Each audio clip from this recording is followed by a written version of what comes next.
ଆଜି 2026 ମସିହା ଜାନୁଆରୀ ମାସ 1 ତାରିଖ। ସବୁ ଦର୍ଶକ ବନ୍ଧୁଙ୍କୁ ଆଜିର ଅଭିନନ୍ଦନ।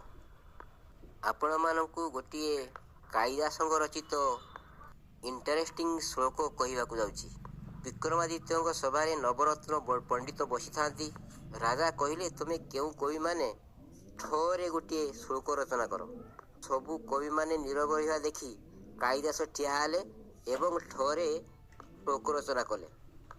ରାମାଭିଷେକେ ମଦବିଭଳାୟା କକ୍ଷଚ୍ୟୁତ ହେମ ଘଟ ତରୁଣ୍ୟ ସୋପାନ ମାର୍ଗେ କରୋତି ଶବ୍ଦ ଠଠଙ୍ଗ ଠଠଙ୍ଗ ଠଙ୍ଗ ଠଠଙ୍ଗ ଠ ଠଠଙ୍ଗ ଠ। ଏହି ଶ୍ଲୋକର ଅର୍ଥ ହେଉଛି, ରାମଙ୍କର ଅଭିଷେକ ଚାଲିଥାଏ। ସବୁ ତରୁଣୀଗଣ ସ୍ୱର୍ଣ୍ଣ ଗଗରାରେ ପାଣି ପୁରାଇ ରାଜଉଆସର ଉପରକୁ ଯାଉଥାନ୍ତି।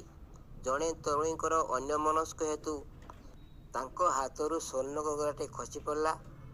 ରାଜଉଆସର ଉଚ୍ଚ ସୋପାନ ଶ୍ରେଣୀରୁ ସେ ଗଗରାଟି ତଳକୁ ତଳକୁ ଖସିବାକୁ ଲାଗିଲା ଏବଂ ଠଙ୍ଗ ଠଙ୍ଗ ଠଙ୍ଗ ଠଙ୍ଗ ଶବ୍ଦ ହେଇ ତଳ ଆଡ଼କୁ ଗଡ଼ି ଆସିଲା।